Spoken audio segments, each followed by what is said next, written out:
What's up, guys? This is Astranox. It's time to summon and plus 15 the skills of Pirate Captain Flan. I'm gonna be showing you guys how I'm going to be building this hero.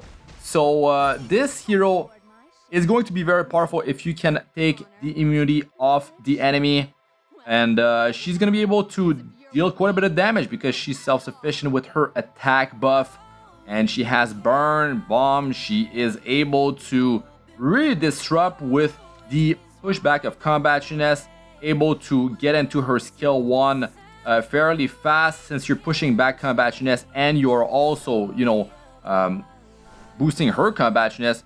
You're gonna be able to make some stuff happen, but you need to take the immunity off of the enemy. So this is on my 4th account. I have a lot of mystic medals, as you can see. So let's start it off here. The rotation is looking good because there's Fighter Maya, and this is a solid hero. Okay, of course this had to happen.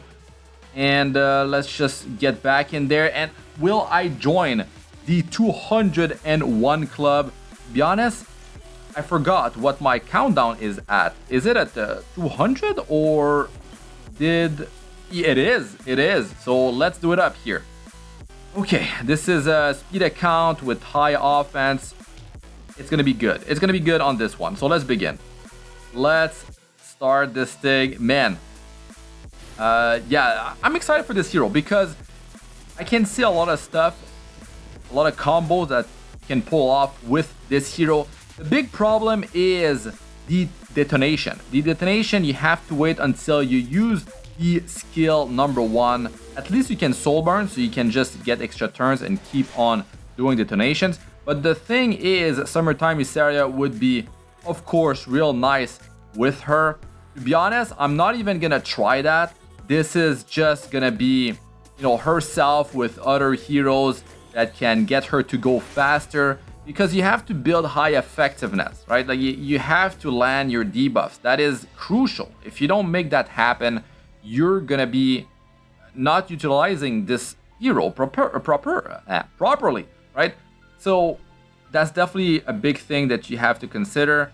And I mean, you just pump the attack as much as possible. You pump the speed so she's able to go after a CR pusher, or you just make her super fast. I'm curious of like how is she going to perform if she's on a very fast build, because she's not self-sufficient totally, because she does have the attack buff, yes, but you do need to get the immunity off of the enemy. That is going to be a big thing.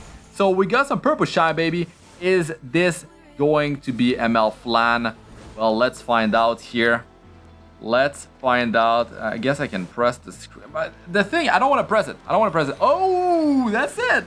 Wow, how many summons was that? Like 50?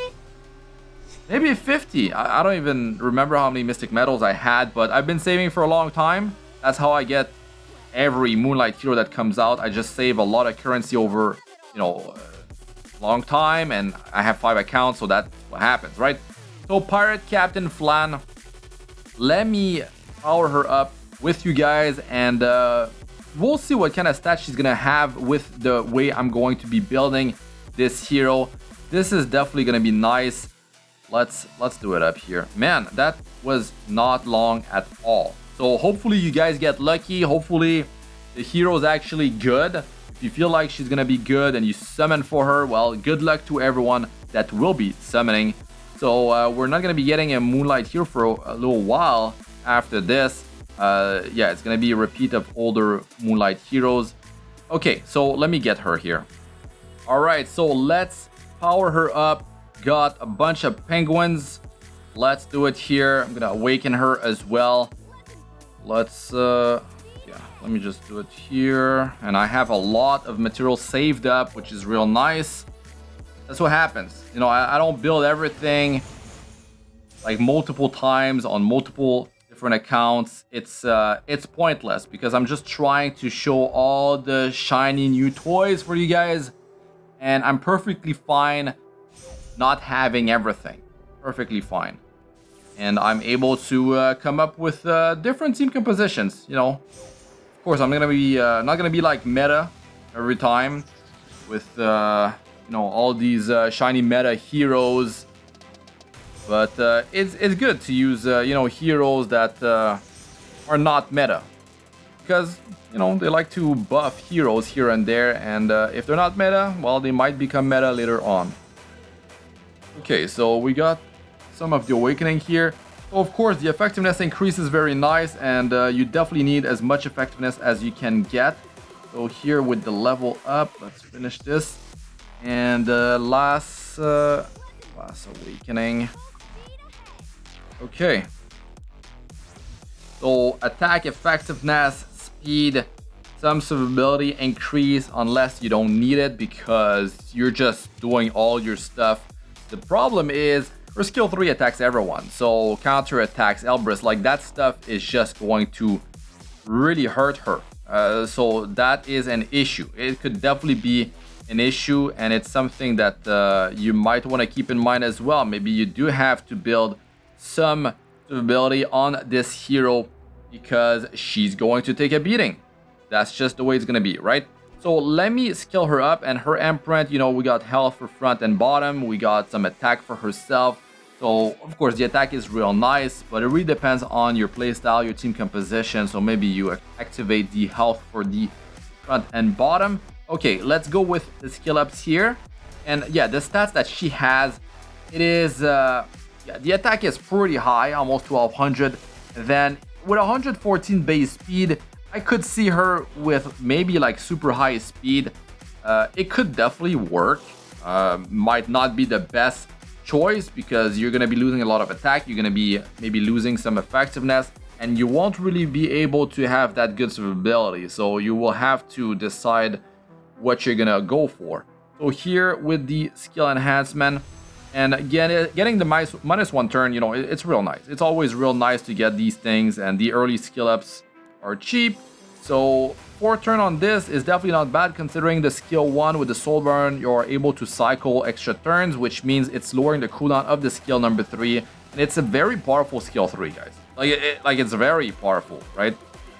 The skill 1 is just damage, and maybe you're just not going to be building crit chance and crit damage on this hero because maybe the direct hit from the skill number 3 is actually not that good. So that is something you have to keep in mind, and I'm gonna be testing her out. We'll try her with, I might go with high crit damage, but to be honest, attack percentage main stats on the neck is going to be better because bomb just deals a ton of damage, and burn also scales nicely off of attack, 80% base of your attack. You know, bomb is like, what, around 300%. It's pretty ridiculous what it does. To be honest, like I'm just going to be maxing this thing, and the most important is, the damage increase is from the direct hit, not for the bomb portion. So you have to keep that in mind as well. So which means like she doesn't need many skill ups. That's the good news. Like you can get minus 1 turn here with +3, and then here you can get, you know, maybe +1, +2 if you want some CR pushing, but you have to follow up into the skill 1 to push the combationness of your team, right? So that's also a non-attack skill when it triggers, which means it's going to be triggering like Politis. It's going to be triggering Selene, so you have to keep that in mind as well, right? So you might want to ban these type of heroes, maybe you want to pick them, stuff like that. So of course, every hero has weaknesses, it's just the way it is. Light and dark heroes have less weaknesses usually than RGB heroes. Okay, so she's at 15 skill ups right here. So let me put some gear on her. We'll see what kind of stats she's gonna have.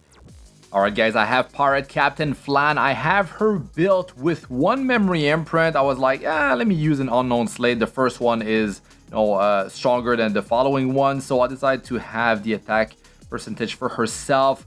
So the way I have her built is that I went for a lot of speed, and I was able to squeeze survivability as well as, of course, a lot of attack and effectiveness. Now, I'd like her to have more effectiveness, but I would need to, you know, craft a few pair of boots and other pieces.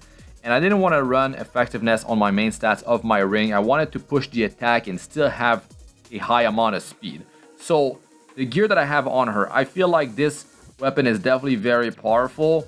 I mean, if it could have more attack, but look, I have survivability, I have everything. These are like perfect substats. Now for the helm, I just powered this thing up basically. You can see the attack rolled real nice there. Perfect combination of substats. And with the Rengar special drink, she's going to be doing a decent amount of damage from the skill number 3. So since her attack is, getting scaled up, because that's the point of this hero. And this here, I can afford the effect resistance if I want. I'll do that maybe later. But yeah, that's what you're looking for, right? You cannot get attack percentage on the, the chest.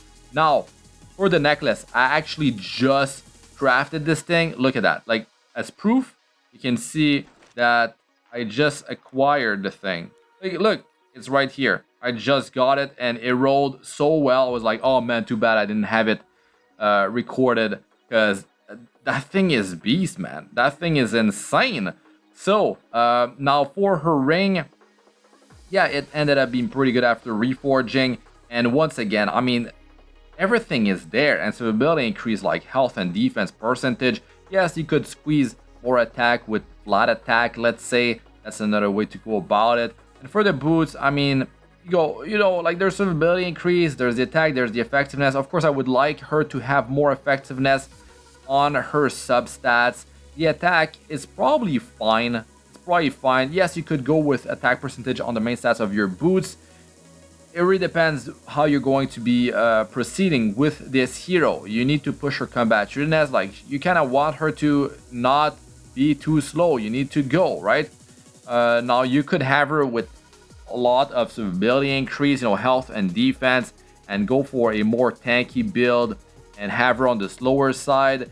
And then you would pump the effectiveness and, of course, the attack.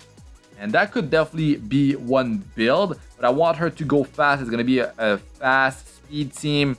And I feel like with this artifact, it's definitely going to add some nice extra damage, because it's about scaling her attack, and she definitely has a pretty nice amount of it. She's got the self-attack buff.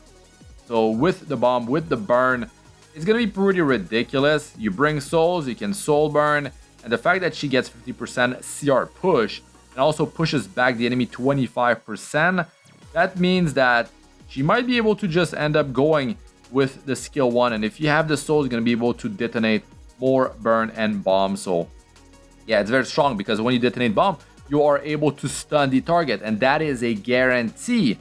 And that is an amazing form of control if they're still alive, right? So yes, I could have more attack on her, but I feel like this is pretty reasonable. Let us know what you guys think about all that in the comment section. Don't forget to check the showcase after this video. So yes, she has 15 skill ups, but the bomb will not be scaling off of the skill ups. This is for the direct hit. So I think this is a hero that you can definitely enjoy without requiring, MolaGoras almost at all, which is really cool. So yeah, good luck to everyone pulling for this hero. Stay tuned for the showcase. That's it for this one. I'm Astranox. Good luck with all y'all do. Peace out for now.